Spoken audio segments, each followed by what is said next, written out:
with your diet, that's only one aspect of it, because you can cause damage to your body by not getting enough rest. If you're under a lot of stress, your vagus nerve isn't communicating well with your gut. You're not digesting your food properly. In 2019, I decided to make a video, and I was trying to explain why I ended up going a different route. It was pretty clear that it looked like I had purposely cast you both in a negative light. I really just wanted to let you both know that I'm very sorry about that.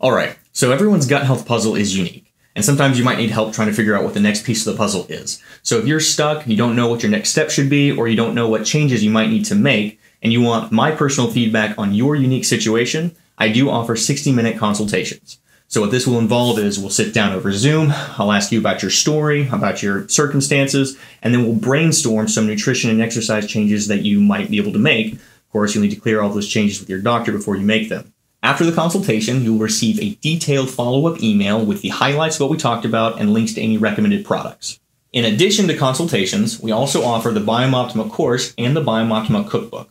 So the Biome course explains my understanding of the inflammatory cascade that leads to IBD and the steps that I took to essentially reverse engineer that process.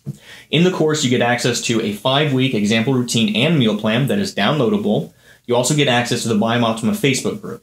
So you get to interact with other people who have worked through the course as well. You also get a PDF copy of the Biome cookbook, or if you'd like to buy the cookbook separately, you can buy it in PDF or hardcover format.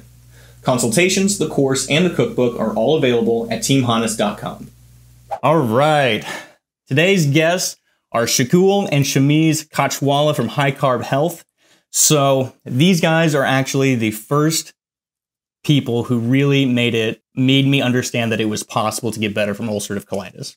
First guys I saw on YouTube, and I ended up working with them for 13 months over the course between 2015 and 2016. Shamiz was diagnosed with a very severe case of ulcerative colitis several years ago, and what he did was followed a whole food plant-based diet, went completely vegan, and over time got completely healthy. And his older brother Shukul got to watch the entire process unfold, and I believe, and we'll get into all this later, but I believe the entire family ended up going vegan at one point. And Shukul believed in it so much, which this is also a good selling point for me before I started working for them, was that he believed in it so much that he also went completely vegan. And so now they run High Carb Health, and they help coach other people get better from inflammatory bowel disease in the same way that they did. So, guys, thanks very much for joining the show. I'm very excited for you to be here. But before we get started, I do very much want to apologize to you both. So in 2019, a couple years after we stopped working together, I decided to make a video, and I was trying to explain why I ended up going a different route and left the protocol that they helped get me started on. And in my head, I was trying to make a dramatic hook, and I was wanting the course of the video to hold both options as equally important and viable ways to improve from inflammatory bowel disease. And I did not do a good job of that at all. And at the end of the video, once it was published and I was getting feedback off of it, it was pretty clear that it looked like I had purposely cast you both in a negative light. And I felt very guilty about that for several years now at this point. And I didn't know how to fix it. And I was also really scared to even broach the topic, because that was obviously not very cool of the way I handled that. And so I really just wanted to let you both know that I'm very sorry about that. And I want to fix the situation, if y'all are willing to. If you're willing to forgive me, that is. Yeah, well, we didn't actually. Yeah, we have no bad feelings, mate. You know, We didn't feel that you put us in a bad light. There was no hard feelings or anything like that either. And I thought you actually made a pretty fair video, and life goes on. Like it's not like a, oh no, Kenny Honus is evil. We had no hard feelings, and no nothing. It wasn't put in a negative perspective from our point of view. Anyway, we didn't think that. So no, you're a good man. It's all good. It's all love around here anyway. So I'm glad that I had all that made up stress in my head for years. We should have just reached out, brother. That's all we need to do is communicate. You should. Well, anyways, I appreciate that. Well, thank you. That's a load off my back. Anyways, I have several questions for you. I'll go for it. Before you do that, mate, just before you do that, first of all, thank you so much for having us on your podcast. We really appreciate you sharing and having us be able to speak to your audience and talk to them. And, whenever something gets put online, it's always going to be perceived in a particular way. So there's some people are going to be looking at that video and seeing it and going, oh, he's having a go at High Carb Health. There's other people going to look at that video and see it exactly the way you may have wanted to see it. Other people will look at the video and go, he's just sharing his own story. And, from our point of view, everyone's entitled to their own opinion, to their own view of however they want to see the world. And we just do our thing. And, if you've followed us for a while, you know what we're like. And we're not here to kind of like go back and forth with the internet games and stuff like that. So, we like you, man. We worked with you. We know who you are. So it's not like we were going to sit there and go, Kenny Honus is, as you said, we didn't reach out to you, say anything to you. We just like, this is his journey and he has to follow his path, Awesome. Well, thank you very much. I very much appreciate that. Well, first we get started. Wait, are you guys in Australia or New Zealand now? We both moved. Yeah, Australia. Yeah. Okay. So I just moved back from Australia. My wife and I lived in Brisbane for a year and a half. Yeah, I remember you saying that you always wanted to go to Australia, right? That was one of your things. I've never been to Australia. I didn't really do a whole lot of traveling until really after I got married, and then my wife drags me all over the place. But anyways. Yeah, well, if you come back to Brisbane, you let me know and we'll catch up.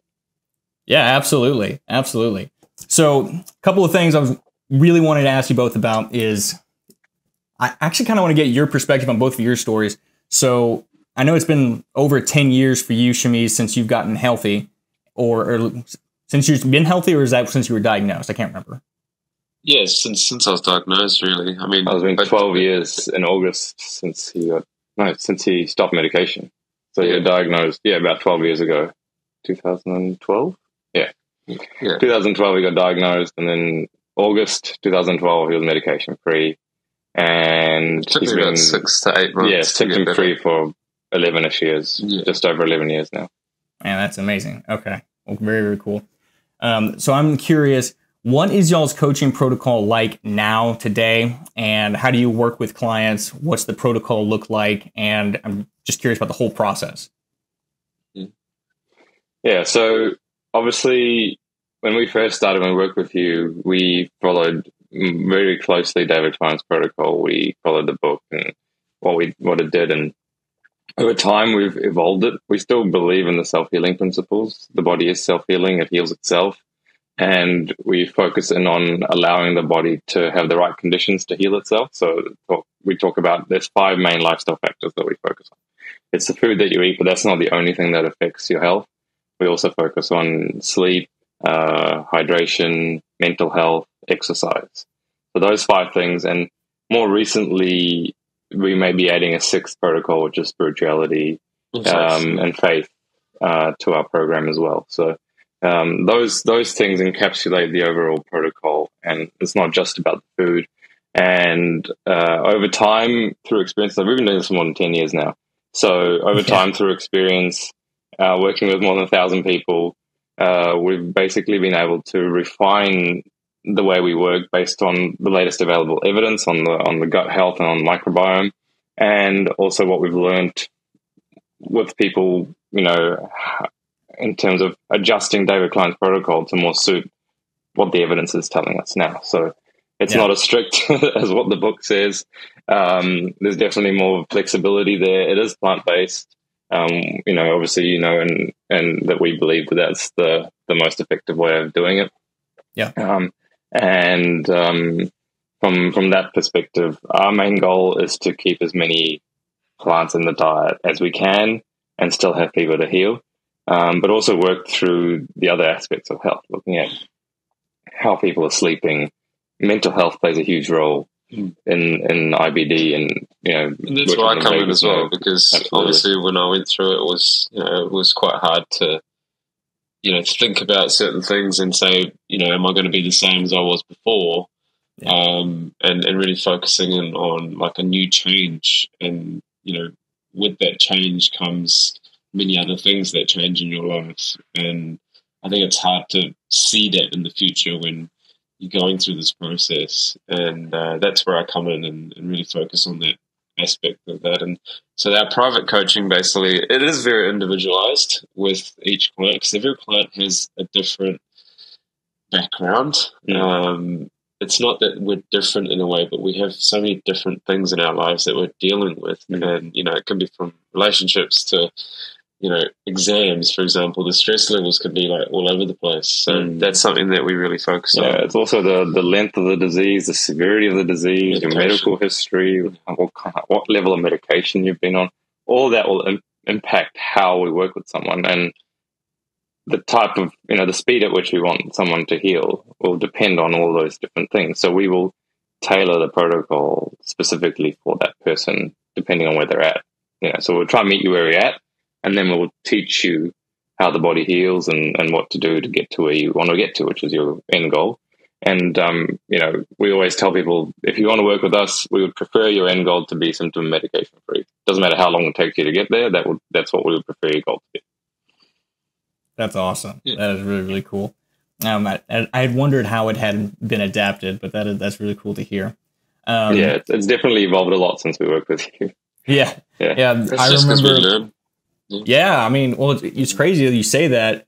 Over 10 years of doing this, and then over 1,000 people you've worked with. Those are crazy numbers. So yeah, absolutely. Yeah. You guys have literally like grown up into real, true adult men doing this. So man, you guys must have learned quite a lot.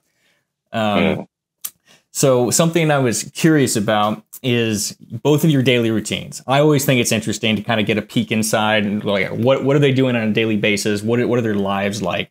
And I know that you're both very, very active. And Shukul, I know you have like a ton of kids, right? You got like a bunch of kids going on. Just two. Just two. All right. Well, that's a bunch to me. My wife and I, our first one is on the way, so I'm excited about all that. Thanks, man. Congrats. But I would love to know about both of your individual routines. Yeah. All right. Well, yeah. Obviously, it depends on what I'm doing. So I do a lot of sport at events. So my way of life changes a little bit when I'm getting a bit serious with sport. So I've done a lot of things during these 10 years that I've been able to, get my life back. So I think, I completed a marathon, I think in 2021. And during that time, obviously, when I'm training, it's very different from what I eat. Okay, so for example, it's like any other athlete that wants to optimize recovery and things like that. So I'll definitely make sure that my diet is specific to what I want, how many calories I need when I'm doing my training load. So it can be very much varied to a normal day when I'm not training. So generally, I like to start off with lots of fruit. And lots of greens, and starches. So fruits, greens, and starches, whether it's rice, potatoes, sweet potatoes, pumpkin, squash. So lots of greens, fruits, and starches, just to really get the body recovering really well. So when I'm going through that training program, I want to get up the next day and get back out and not be sore and not be able to train again without any difficulty. So the training program obviously is different to when I'm say just doing my daily activities. More focusing on alkaline diet when you're hard training, aren't you? Yeah, so obviously the recovery aspect of that is really important. So I eat specific to my body's ability to recover faster. But generally, I'm eating a whole food plant-based diet. I eat everything in the plant kingdom. There's no restriction as such.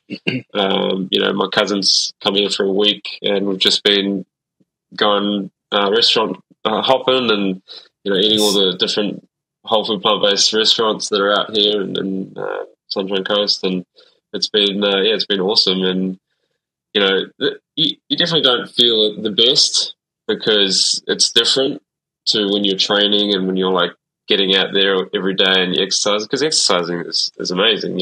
You feel amazing when you're on top of your game. So, but we're able to do that. That's the main thing. And I don't have any issues. And the socializing aspect is really important as well when it comes to this lifestyle. And I've really found the best of both worlds. And it's that balance. It's that that threshold, that zone that you put yourself through, that within your own life. That's how you can really focus on doing better every day. And actually, I've gone down the Christian path as well for me. So I went to man.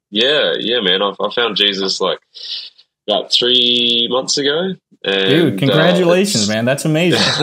That is really cool. Yeah. It's actually been really, really just amazing to find his values and what he stands for and what he did for us, and just really excited to see what God's plan is for me and going forward. And I guess the Holy Spirit's always been working, in me and in us, and slowly just it's being exposed, and I now know like what was behind all that. So it's been really revealing for me.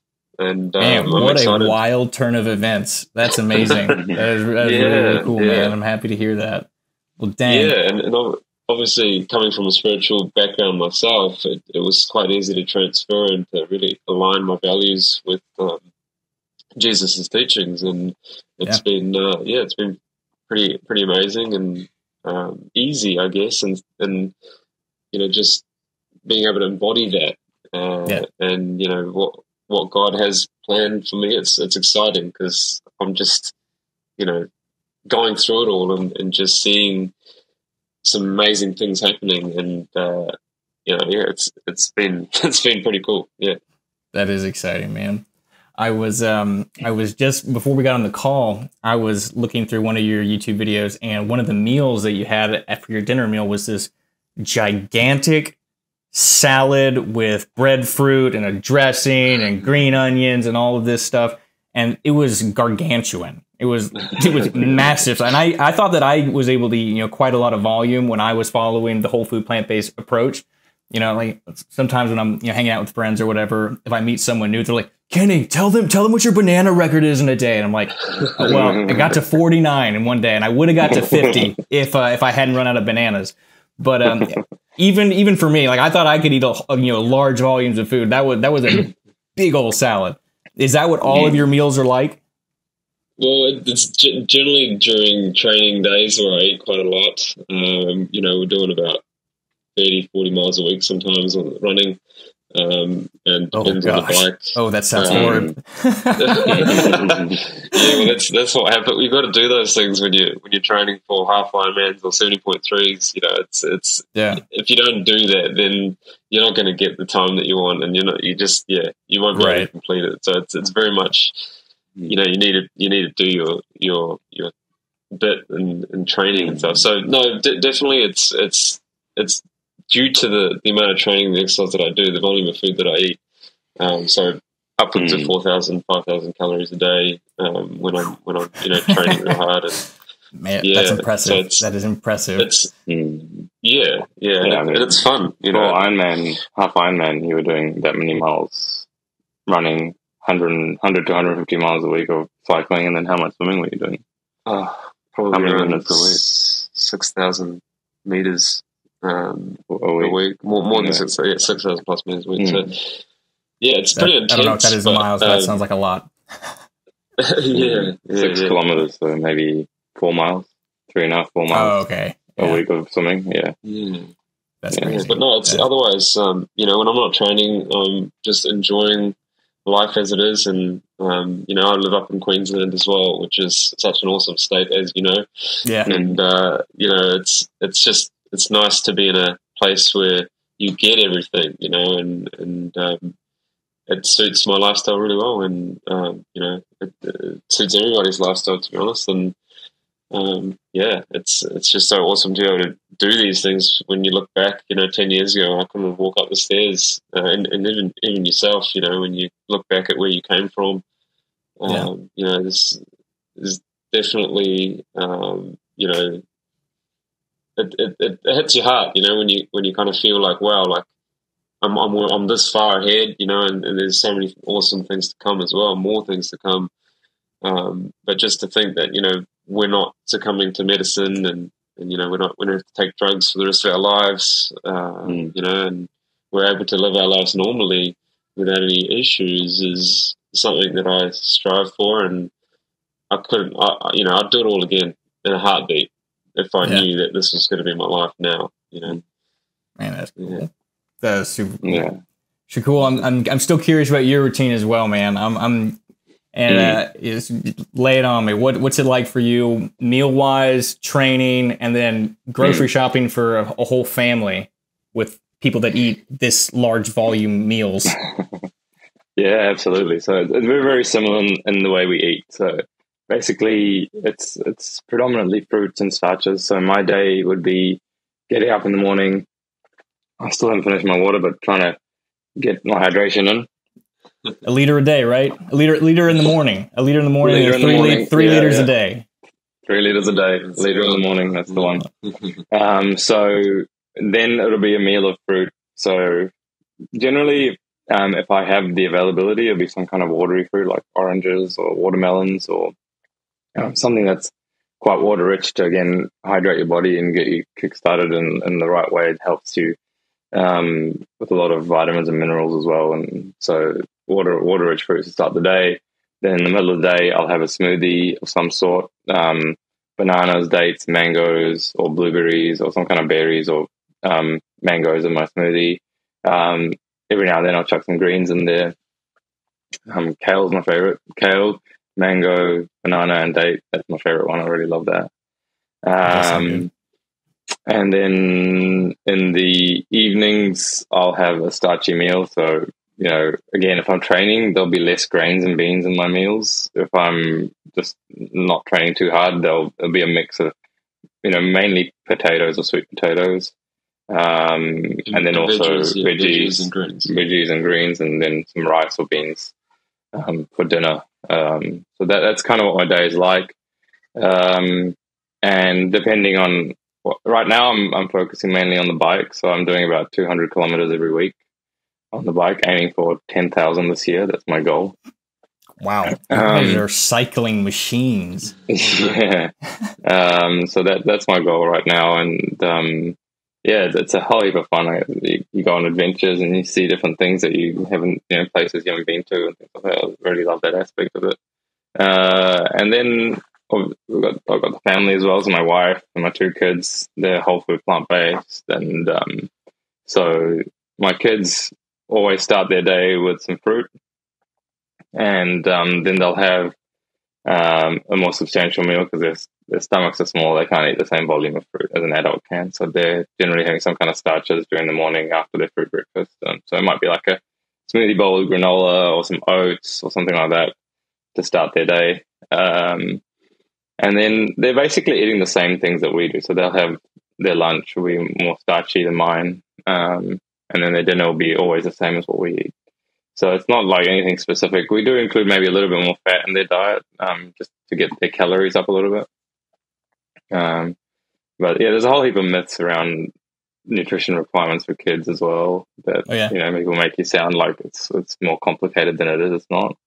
You know, they're just humans at the end of the day, and they need the same things that we do. But That's I guess our motto from the very beginning is keep it simple. You know, there's no need to complicate things unnecessarily, and I guess that's the nutrition world today. Is that we need to eat this, we need to eat that for that. You know, just eat a regular balanced diet of lots of plants in your plate, and don't complicate. And here's another thing as well, like we actually don't go out of our way to eat more protein either. So we're very, with all this training that we've been doing over the years, we don't actually go out of our way to eat protein because we want to keep it low. Protein powder since we're in plant-based. Yeah, we don't take any supplements apart from B12. So it's pretty simple. We get everything from our food. Wow. So no supplements besides B12 at all. Really? Yeah, I was gonna ask you about that. So I was gonna ask you about is there any supplements that you recommend in your protocol at all when people are getting better? Or is it really just straight whole foods? B12 depends on whether they're deficient of anything. So it's mainly just B12 and iron if someone is deficient in iron. The other nutrients we found that you don't need to supplement at all. Wow. So so if someone works with us, the only other supplement from B12 they'll ever take is iron. So they don't ever need to take zinc or magnesium or anything like that. It's not necessary. All right, I gotta. We've never had any issues over the years. I mean, I haven't really found the need to take supplements.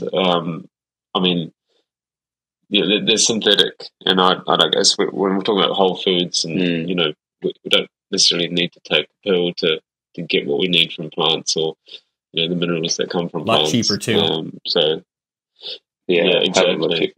Exactly. And the supplement industry isn't actually regulated, so you can't trust what's in it. So if we don't really trust it, or there's no science or real evidence behind the benefits of it, then we're not going to recommend it. And that's the way it started for us, isn't it? Because of what happened to me, we started to question a lot of things about medicine and drugs, and if they're actually working or not, and what's the success rate, what's the remission rates, and we didn't generally find any benefits to taking pills. All the benefits come from the food that we eat. So it's a pretty interesting one because there's a lot of things out there, a lot of people out there that suggest supplementation, and you've got to wonder, like, well, why the supplementation if the diet is fine? Very what do we need to take anyway? So just to finish off your question with the family and stuff. So in terms of shopping for the family, we try and buy most of our staples in bulk. So like bananas will buy by the box, one box for about 15 kilos a week we go through. So what's that in pounds? Just over 30 pounds a week of bananas. And similar for potatoes. And then we just every week we'll go once or twice a week, and we'll replenish the veggies and different fruits. And the kids' favorite thing is fruit. Like you give them fruit, they're just happy. Yeah. So they don't ask for candy or lollies or anything because they're getting that sugar and they're getting the glucose in them, and so they don't have those sugar cravings or any other things like that because they're satisfied. And they're super healthy. Like they hardly ever get sick, and they're growing really well. So a lot of people say these they're vegan, they're plant-based, so vegan's an ethical position. So we try and be a bit careful about how we use the word vegan, because you can be vegan and extremely unhealthy. You can eat Oreos and deep fried potato chips all day and you can be vegan. So vegan, we try and push that that's an ethical position that people follow, and the diet that we recommend is whole food plant-based. So we're not looking at processed foods, we're not looking at oils, and not all of these processed things and oils we're keeping away from the diet. And we're just focusing on whole plants, so fruits, vegetables, whole grains, legumes, and small amounts of nuts and seeds. And that's what should make up the diet as far as we're concerned. It's funny from a health perspective, a lot of the people that talk about getting rid of colitis, we have a lot of things in common. Like we don't recommend the medical industry. We try and limit supplements. We don't like processed foods. From a lot of us coaches who believe that you can get rid of colitis, we actually have a lot more common than we have different. And unfortunately, I think in today's world, we're kind of like trying to show differences instead of banding together and actually working against a bigger issue, which is the medical industry that's harming so many people. You know what I mean?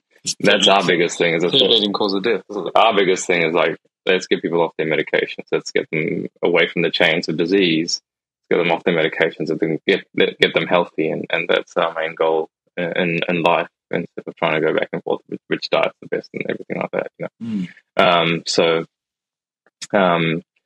that's how I see it. But you know, from my perspective, these kids they're plant based from conception. They've never been introduced to any animal products. You know, they do all sorts of sports. My 6-year-old has run 10 5K runs, like park runs. My 3-year-old, he just ran his longest run the other day, did 1.5 kilometers. That's almost a mile. That's awesome. Without stopping. Yeah. And so they're active. They go to gymnastics, they go to dance, they go to my little guy plays soccer. You know, it's just like, you know, they're growing just like any other kid. You can't tell the difference. Yeah. So it's, for me, it's like, well, you know, there's no real detriment to raising your kid on a plant-based diet. Very cool. Well, that's a very good insight into all that. I was very curious about both of it all. Yeah, and the other thing is, if you want to see what we eat, oh yeah, of course, I was going to say that. If you want to see what we eat daily, like I'm less on it because I got the kids and sometimes I forget. But Sham, if you want to see what he eats on Instagram stories, every single meal he eats, he'll take a photo or a video of it and he'll put it up there. So if you're following us on Instagram and you check out our stories, you'll kind of see what he eats and what he does every day. And we want to be real transparent with it because, you know, even when you go to a restaurant, he'll take a photo of that restaurant meal and he'll put it up there. He'll show you what he's eating. So that's just... You have the most colorful Instagram page ever. It's just like, just vibrant colors everywhere. Yeah, it really is cool. Yeah. I have a... so that's kind of how we work. So, and in the morning, I normally try to exercise in the morning, so I'll get up out of the house around 5:36 and anywhere between 1 and 4 hours, depending on what the workout is for the day and what I'm doing from a riding perspective. And I think I'm averaging 7 to 10 hours a week. Yeah, about 7 to 10 hours a week for me. Yeah. Wow, man, you guys are exercise machines. That is impressive. So I have some, before we get into the next questions, I'm curious. So do you both do coaching calls, or how does that work? Like on a day-to-day, are you both basically on Zoom all day, every day doing coaching calls? Yep. So half an hour call, and every client will half an hour call, and I work 5 days a week. Yeah. So 5 days a week, weekends off. Monday to Friday, we're doing coaching calls most of the day. So we both coach clients. So it's just a random allocation when someone joins the program. Either they talk to me or Shamiz, and they're both going to get the same information. So. That's pretty cool. And also, we've made it that way so that you get that personalized advice. So you're not speaking to someone else. We want to give time to people that are going through this as well. And when I was going through this, I didn't have anyone to help me as much, and so I want to try and give back to people that the way that I would have wanted to be coached during my healing journey. And that's what we provide with our service, and making sure that people are doing the right things, and coaching them in everyday living, pretty much. Yeah. Our main goal is that when they finish with us, they no longer need us. I love that. Absolutely love that. That's our main approach with it. So you should be able to get enough info from the time you work with us to heal, but also we'll coach you on what to do after. So life after colitis. Absolutely. That is super cool. And that's the goal. That's an excellent goal and a great tagline too. I mean, that sold me. So you guys I have a couple of these questions are probably going to be funny to you because you hear them so often, but I think it might be interesting, especially with just kind of maybe how the protocol has evolved. But you got a client comes to you, or maybe a comment on social media, whatever it is. What is the best food to eat in a flare? That's Yeah, it's a tricky question because again, because of the history and what people go through, there's no one particular food that's going to suddenly miraculously change your symptoms. And I guess we don't focus on symptoms; we focus on the root cause. So if you have symptoms, you can't magically make that disappear with a certain food. You may get some relief, but because again, the history of people is so different that when you give someone a certain food, they may react to anything. It's not just one thing that's going to suddenly help. But we tend to say to people that, look, this is how the body works, and if you provide this food if you give your body this food, then it's going to potentially soothe the body and eventually get you to a better place. So I like to recommend bananas, obviously, as you know. Yep. When mono meals of bananas. Yeah, and relieving symptoms that way, and understanding that, okay, this is going to soothe my system. There's something very important about that question, actually, because it's something that I think there's too much focus on it when it comes to colitis and Crohn's, and people are hyper-focused on which food they need to eat to get rid of this particular symptom, or which supplement or which potion they need to take. The main thing from our perspective is food doesn't heal the body heals itself. So what you need to know and learn from an intrinsic perspective is, how is your body going to heal, and what is the root cause of why you got this in the first place? What caused the inflammation? What caused the ulceration? Once you know that, then okay, these things caused it, so I've got to avoid that at all costs. And I've got to keep things as simple as possible to make it as soft and as easy as possible for this food to go through this ulcerated and inflamed bowel, right? And you're not necessarily going to stop your symptoms immediately, but if you do those things, you're going to allow your body to heal. It's like when you get the cut, or if you get a cut on your knee, for example, or you graze on your knee when you fall over, right? The pain's not going to go away like this if you you put some Dettol on it, for example. In fact, probably going to hurt more initially before it gets better, right? So that's kind of what we say. Like, you got to try and view your body's healing mechanism as the same. It's the same on the outside as the inside. A lot of the times you can feel worse before it gets better. But if you truly want to get rid of the symptoms, you have to go through that kind of wave of healing where you do feel uncomfortable for a little bit, as you also know. And but once you get to the other side and it's repaired, it doesn't hurt anymore. Yeah. And then you got to maintain it. Don't scrape it again. Don't injure it again. Basically. So we talk about managing as well, managing condition instead of managing with medicine, manage with food and lifestyle, not just food. Yeah. It's not just food. Yeah. So it's your entire lifestyle, and I can talk about why. So from our perspective, it's the body's ability to remove toxins that causes your symptoms. Okay, so anytime something's coming out, like getting shed or expelled from your body, there's some toxic matter being removed, and the main key is to put less toxins in than what you get out. And eventually, it's simple math. Your body will heal after the toxic damage goes away. And so, with your diet, that's only one aspect of it, because you can cause damage to your body by not getting enough rest. Because overnight, your body does a lot of healing and repair, and if you don't give it that time, again, you're not going to get rid of the cause, right? If you're under a lot of stress, your vagus nerve isn't communicating well with your gut. You're not digesting your food properly. Again, there's going to be incomplete digestion. There's going to be putrefaction in your bowel. There's going to be toxins released that way. If you're taking antibiotics, your microbiome is going to be, Yeah. So, and then the medicine's toxic in and of itself, So there's a whole lot of things, and it's quite fascinating to me that, when people go to the hospital or go to the doctor with IBD, like, they'll give them antibiotics. I'm like, what are you doing? Making the problem worse. You gotta be, like, without even like diagnosing if there's a bacterial issue there. It's just like, oh, here, take this. It's like, hey, well, they say that you have infection. Yeah, so you don't. Yeah, and that's why they do that. But and not realizing that the gut microbiome is also very important, and that's going to wipe away maybe a lot of the bacteria that we need. So there's also issues, and then if people have that condition or have those issues, then to replenish that is it takes a while, and I think people always want to have a quick fix, right? So when you ask that question, what can I eat in a flare up?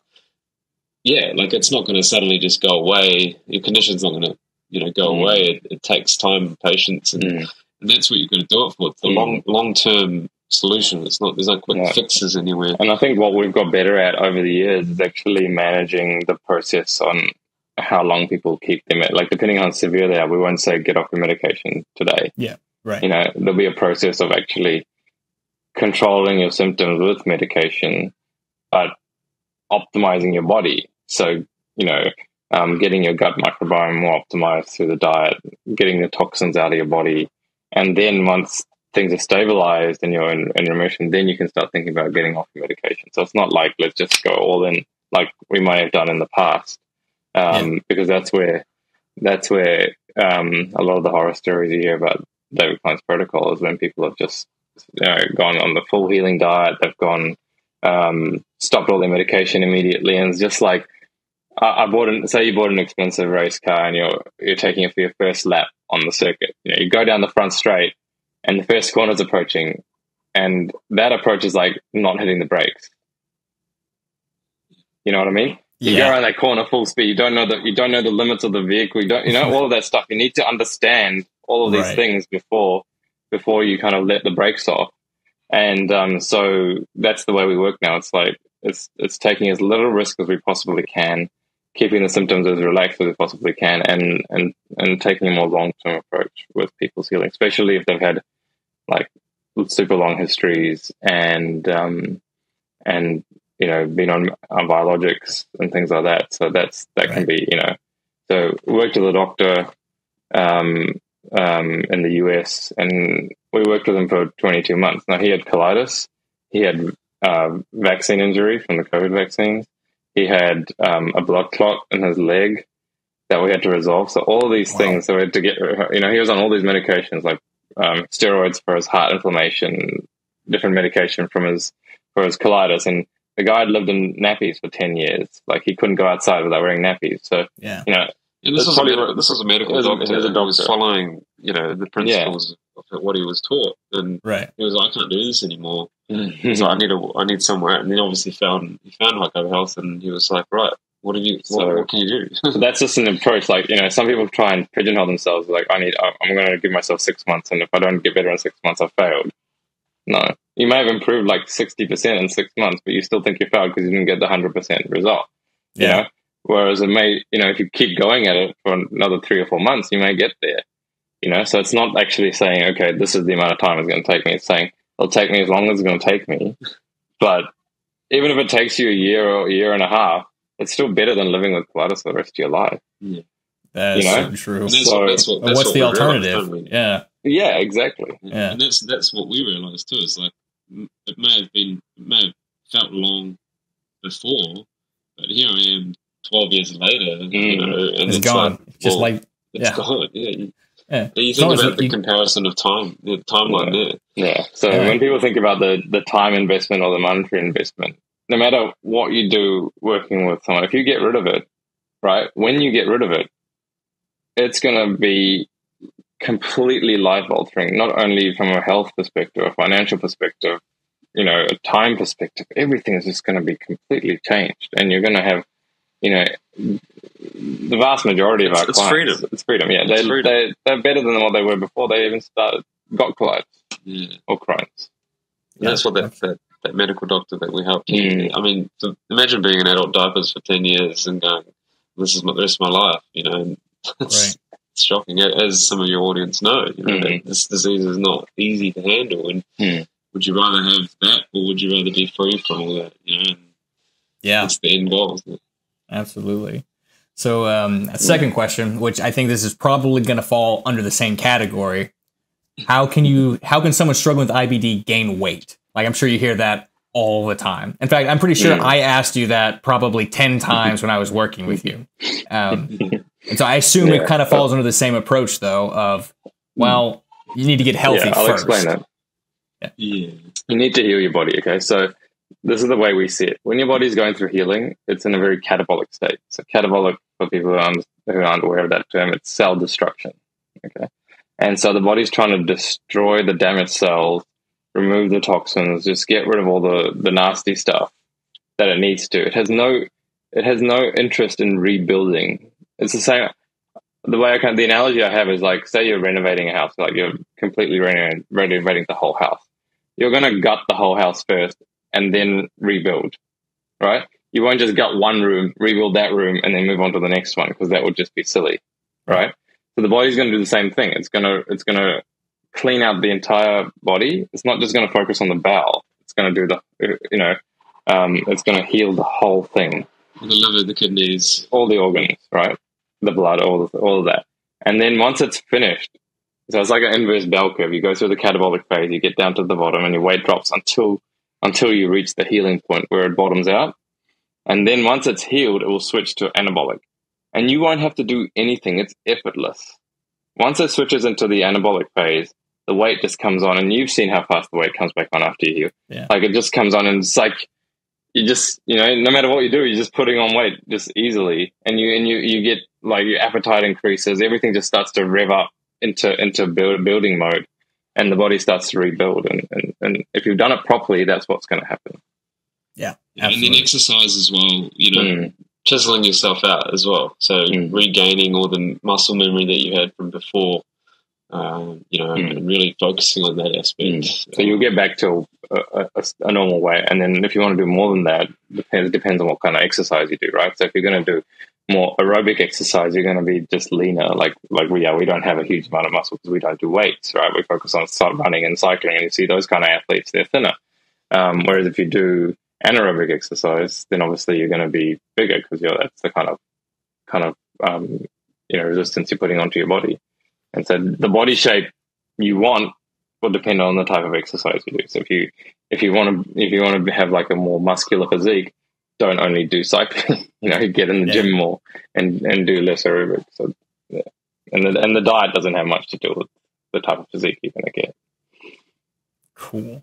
All right, so now I'm curious. I'm curious about the mindset changes, because I don't think that was a big part of the protocol at the time that I was working with y'all. So I'm curious. I want to, because it's a huge topic right now. Everybody's interested in it. Everyone wants to know about the gut-brain connection, or just how that stress influences everything. And that was like something just so not in really just front and center in my mind at the time, going through all this. Yeah, and it wasn't well known either. Like we didn't know much about it. I think what really got me interested in the mind-gut connection was working with people. And you'd have a handful of people who had similar type of history. They're eating the same type of food, right? Yeah. And they're doing pretty much the same kind of things from a physical perspective. But one person may take 2 months or 3 months to heal, and the other person may take 9 or 10 months to heal. And you're thinking, why is this person taking so much longer than this other person, right? Yeah. And what we realized was that the person who heals faster has no doubts in their head that they're going to get better. Right? Wow. They don't question themselves. Important little tidbit there. You know what I mean? Yeah. They don't question themselves. They're not thinking, will this work for me? They just know, like, it's laser focus. And and for me, it's that knowing that you have inside it. It's an instinctive knowing that you know that the body can heal.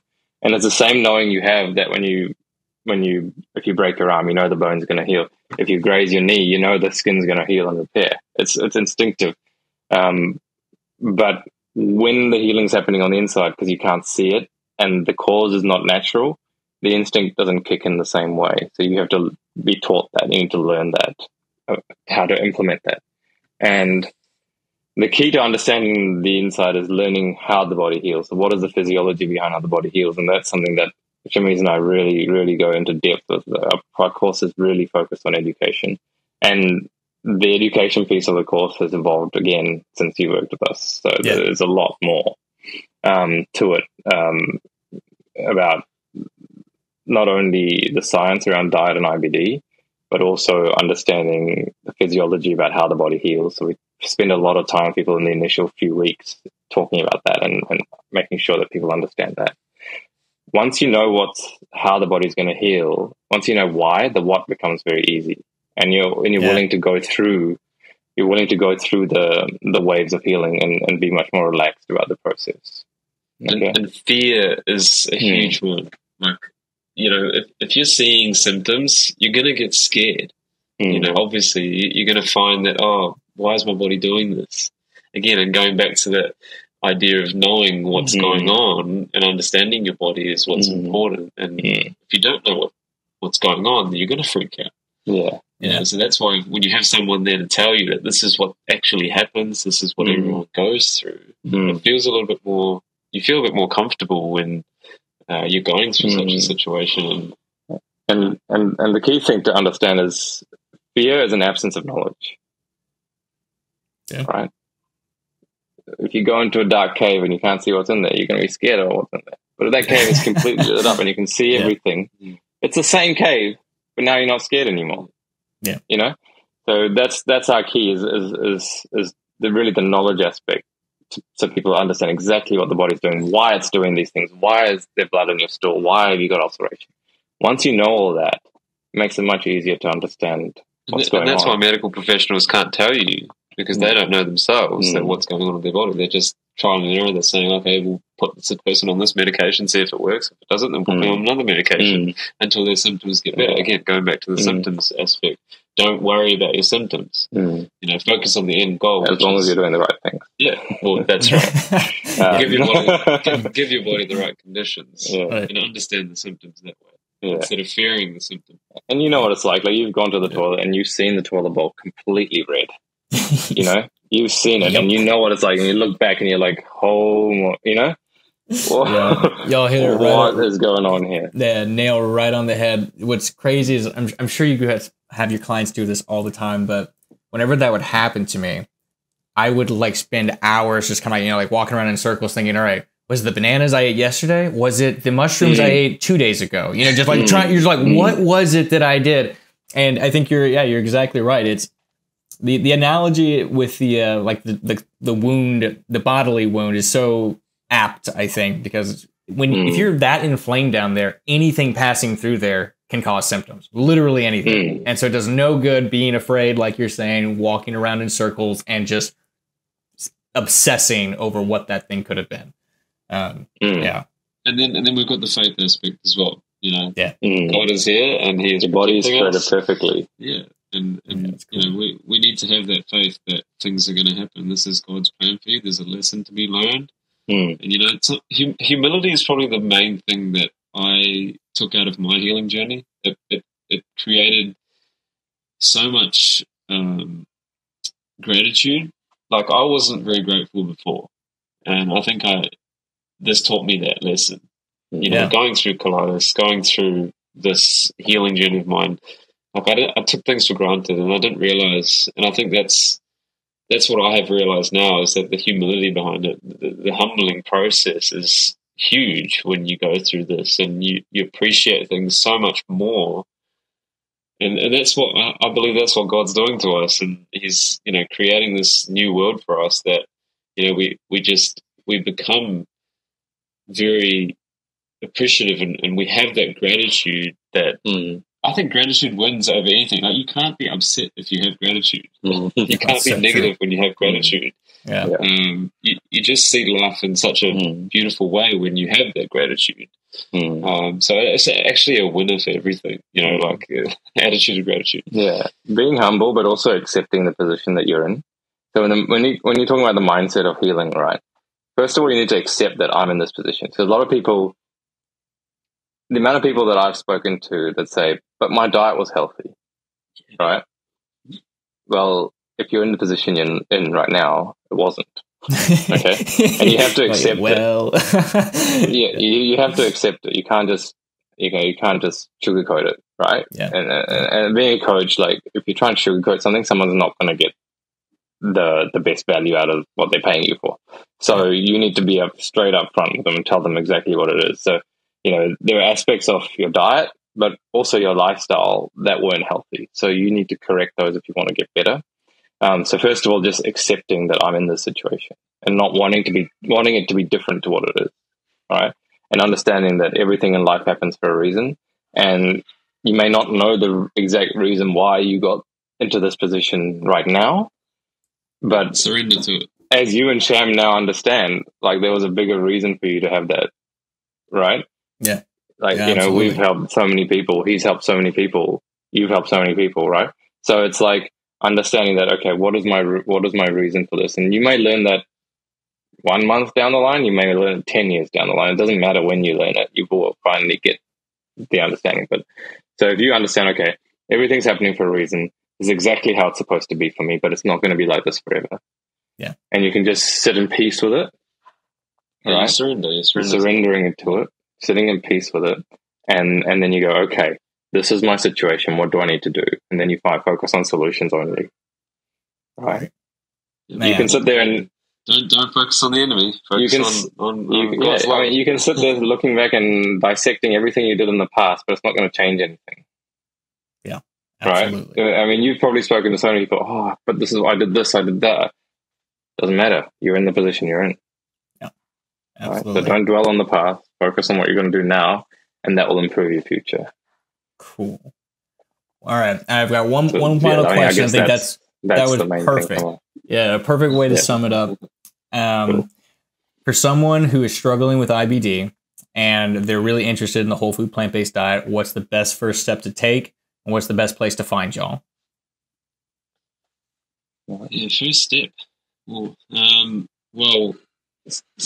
before you make too many drastic changes, start to look into some of the resources, right? So, I mean, if you want to fast forward as much as possible, I mean, I'm going to be biased here, but I would say booking a 30-minute chat with Sham, right? And have a chat to him and get him to understand your situation and give you some advice as to what you can do straight away. But don't jump into something without fully understanding it. So for me, when I first jumped into it, I read about 4 or 5 different books. I went through the research on it. And I critically evaluated. I tried to pick every single hole into the plant-based diet and find out, because I wanted to eat meat. Yeah. I used to be a big meat eater, right? I mean, I bragged about eating a 600-gram steak once. So, you know, I tried to find everything that I possibly could to say that, why isn't this the right thing for me? All right. And critically evaluate your decisions, understand why you're doing it. And don't just listen to someone, even us. We say this to all our clients, you know, just because we said it doesn't mean you have to follow it blindly. And that goes for everybody on the internet. Okay. So is what this person's saying, does it have any backing? Does it have any credence? Is there logic behind it? Does it make sense? Okay. And you've got to go through that line of thinking. And that's what I had to do. He probably didn't have to do that as much because he saw his body heal. He did it. Yeah. And he was like, yeah, that's enough for me. Yeah. You know? But for me, I had to go through it. And so I went through, you know, I kind of started on this raw food journey. And again, I logic tested that, and it made a lot of sense because all the animals eat raw, that kind of thing. And I'm not raw now, but I felt amazing when I did that for 2 or 3 months. And then I started to think, okay, well, what is the evidence showing me? I said, okay, I started to incorporate some starches and vegetables and legumes and things like that. And you find a really good balance over time. And so you can do it the long way, which is you can try and do the trial and error and find out by yourself and go through the information and test things. Or you can work with a coach and hit the fast forward button. You know, you can get done in a few months what may take you a couple of 2 or 3 years. Trial and error. Exactly. So that's, and whatever works for you. There's no like right or wrong way. If that way makes it stick for you, then that's great. If working with a coach is going to make you more accountable. A lot of people, when they work with us, they really appreciate the accountability that, okay, I've got someone there who's going to take me through it every week. We're going to catch up, and they're going to look at what I eat and everything like that, and make sure I'm doing, make sure that I'm not veering off the path, basically. Yeah. Because that's very easy to do. It's very easy to kind of wander away a little bit.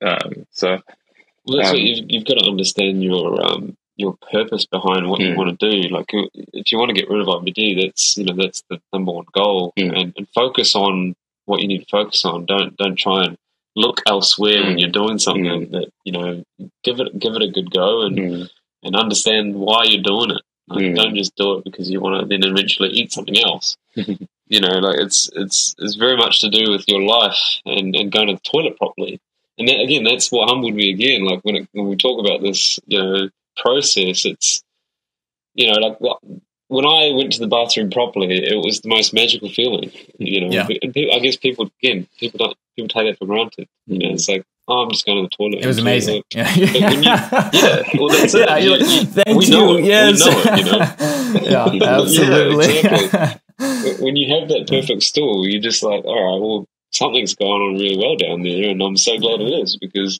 it wasn't like that before. And that fellow IBD people will know that, and that's what matters, But then long term as well, not just like a week or two of symptom free, or just really understanding that that's what you like every day, and that's what you want to do every day. That's how you want to be going to the bathroom, and I'm just so grateful that that's happening to me, and with what I do, how I live by, is creating that for me, and it's magical, and it's like I wouldn't change it, for anything, because we know what it's like to suffer, and we know what it's like to go so many times to the bathroom, and if there's a way out, then I'm going to do whatever it takes to get there. Yeah. I'm not going to start complaining or make excuses. I'm just going to be like, right, here it is. And that's what I had to do, like that's what many had to do, where we to really focus on what we needed to, and like here we are now, just smashing it. And that's a testament to what we've been doing and what we've been learning. Yeah, absolutely. Yeah. So, I mean, just to answer your question, if people want to get in touch with us, go onto the website, highcarbhealth.com. There's a button there. Or even from our Instagram, you can just say, have a chat with us. Yeah. Or message us on Instagram. We'll send you the link. Yes, and book a 30-minute chat with Sham. He'll kind of tell you, what you need. We have many different options now, so it's not like when you worked with us, you just have this many things to do. Like, there's many different options now. There's an education piece if you want to try it on your own. There's depending on what your budget is, there's more touch points or less touch points. Cool. And so, when you have a chat with Sham and you can tell him, okay, this is what I need, this is what I want, then he can actually work out a way forward for you that will fit your budget. So, depends on what you do. But as you and Sham both know, like, the investment in your health is the most valuable investment you'll ever make. And there's the age-old saying that most people will use up their health chasing wealth in their early years, and then as they get older, they'll use up all their wealth chasing their health. So don't do it that way. Do it the other way around. Get your health, and then and enjoy your health and your wealth later on in life, instead of kind of wasting away the last few years of your life. Like, I mean, I see it all the time. People retire, but they can't do anything in retirement because they've got no health. Right. Like, they can hardly run around the block. So it's you need to be able to have that health to enjoy your life and have that quality of life. But cool. If you're looking at healing and you want to talk to Sham, then it's only $50 as well. We'll try and make it as easy as we can. $50 Australian, 30 minutes with Sham. He'll kind of tell you what, give you an idea of what you need to do, and then if you want to work with him, you can. If you don't, that's cool. There's no obligation. Yeah, and we've got plenty of information on our YouTube channel and our Instagram page, suggesting things and lots of information out there. So you can pick and choose, and it'll change your life. That's all. Whatever you do, it'll change your life, and make sure you do it properly, and think about the things that you want to do later in your life. I'm doing this because I want longevity. I'm looking for longevity. When we see the people around the world, who lives the longest, with the blue zones and things like that, the diets are predominantly plant-based, and they do eat a little bit of meat, and that's cool. That's fine. What if they didn't eat the meat? Maybe they live longer. But I don't know. And that's what I'm looking at, to go, okay, well, I want to be like that when I'm older. Like, I don't want to be in a wheelchair or on a walking stick. I think we made a pact with some of my friends. When we're doing the marathon, there was a lady there that was like 80 something years old, and she did the full marathon. And I was like, all right, guys, when we're that age, we've got to do this together and we've got to complete the marathon at 80. You know, no excuses, because this lady did it. So, you know, like, and that's the inspiration we get from other people, right? It's so amazing what people can do. Yeah, I'm riding with a guy, he's 78. He was the age group world champion for road cycling when he was 65, and he's still running. He does. Oh, that's crazy. You know, he's 78, and he's keeping up with. He's just staying with us. You know. And what's his mileage? He's done like he's done about 6,000 Ks on his bike this year already. How many miles is that? That is crazy. You know, 6,000 kilometers. If you're in the US and you're doing miles, you work that out. 6,000 kilometers, change that into miles, and you'll see it's a lot. You know, that's 2,000 more kilometers than I've done this year. Yeah, and I thought I was doing a good amount. You know, and he's 78. So the human body is capable. If you don't use it, you lose it. Yeah, very true. Dang. All right. Well, the brothers of High Carb Health, definitely check them out. highcarbhealth.com. Follow them on Instagram. I so very much appreciate you guys taking the time today, giving up your morning and giving us some information, some knowledge. And it was really, really good to just talk to y'all and reconnect with you.